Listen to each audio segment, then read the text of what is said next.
ఇప్పుడు చూడు వచ్చింది. Okay sir. వచ్చిందండి.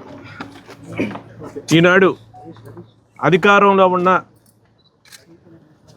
కూటమి ప్రభుత్వం అధికారం కోసం, కుర్చీ కోసం ఈ రాష్ట్రంలో అన్ని వర్గాలను కూడా మోసం చేసి సూపర్ 6 పేరుతో పాటు 6 అబద్ధపు హామీలు ఇచ్చి ఒక్కటి కూడా అమలు చేయకుండా ఈరోజు కాలయాపన చేస్తున్న ఈ ప్రభుత్వం మెడలు వంచాలి. రైతులకు ఏదైతే సుఖీభవ పేరుతోటి గతంలో వైఎస్ఆర్ ప్రభుత్వం జగన్మోహన్ రెడ్డి గారు ముఖ్యమంత్రిగా ఉన్న 5 సంవత్సరాలు కూడా రైతు భరోసాతోటి ఏదైతే 13,500 రూపాయలు రైతులకు ఇచ్చే కార్యక్రమం ఏదైతే చేశామో దాన్ని గొప్పగా చేస్తాం అని చెప్పి అన్నదాత సుఖీభవ అని పేరు మాత్రం మార్చడం జరిగింది. కానీ వచ్చిన తర్వాత ఈరోజు రబీ అయిపోతూ ఉంది, ఖరీఫ్ అయిపోతూ ఉంది, కానీ ఒక్క రూపాయి కూడా రైతులకు ఈరోజు సహాయం చేసిన పరిస్థితి లేదు. 20,000 రూపాయలు ఇస్తాం, గొప్పగా కూడా రైతులను ఆదుకుంటామని ఈ రాష్ట్రంలో ఉన్న రైతాంగాన్ని ఈ కూటమి ప్రభుత్వం నట్టేట ముంచిందని కూడా గుర్తు చేస్తూ ఉన్నాను. ఎందుకంటే ఈరోజు రైతులు అల్లాడుతూ ఉన్నారు.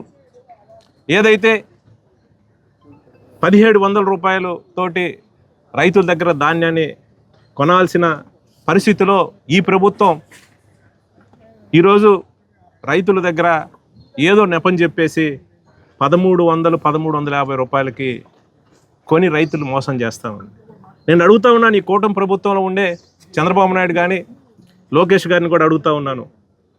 రైతులు నోర్లు కొట్టి ఈరోజు కొంతమంది సిండికేట్గా తయారయ్యి రైతుల దగ్గర నుంచి కూడా 6 కాలాలు కష్టపడి పండించిన ధాన్యాన్ని దోచుకునే కార్యక్రమం చేస్తూ ఉన్నారు.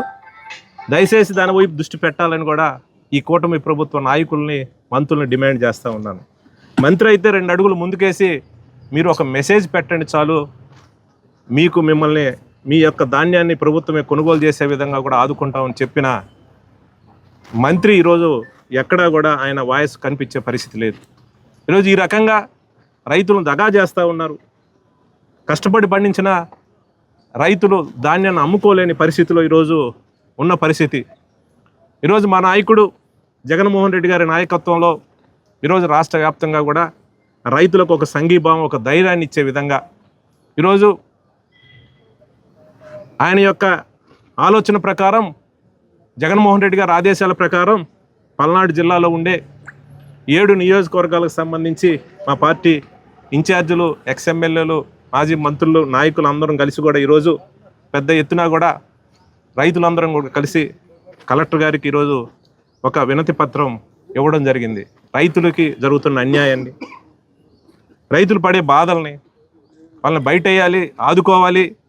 మీ ద్వారా మా విన్నపాన్ని, మీ ద్వారా మా డిమాండ్ని ప్రభుత్వానికి తెలియజేయాలని కూడా జాయింట్ కలెక్టర్ గారికి ఈరోజు వినతి పత్రం ఇవ్వడం జరిగింది.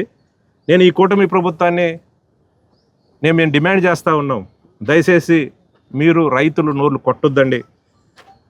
ఏదైతే గతంలో దరిదాపుగా 3,40,000 టన్నుల పైచిలుకు ధాన్యాన్ని ప్రభుత్వమే కొనుగోలు చేసిన పరిస్థితి గతంలో జగన్మోహన్ రెడ్డి గారి నాయకత్వంలో వైఎస్ఆర్ ప్రభుత్వం. కానీ ఈరోజు మీరు రైతుల దగ్గర నుంచి ప్రభుత్వమే కొనుగోలు చేయాలని కూడా డిమాండ్ చేస్తూ ఉన్నాం. రైతులను ఆదుకోవాలి. ఇవే కాదు, త్వరలోనే ఈ రాష్ట్రంలో ఉండే అన్ని వర్గాల పక్షాన వైఎస్ఆర్ పార్టీ పోరాటం చేస్తుంది. వాళ్ళ సమస్యలని ఖచ్చితంగా ముందుండి కూడా పోరాటం చేయడానికి అందరూ కూడా సంసిద్ధులై కదిలొచ్చే కార్యక్రమం చేయబోతూ ఉన్నాం.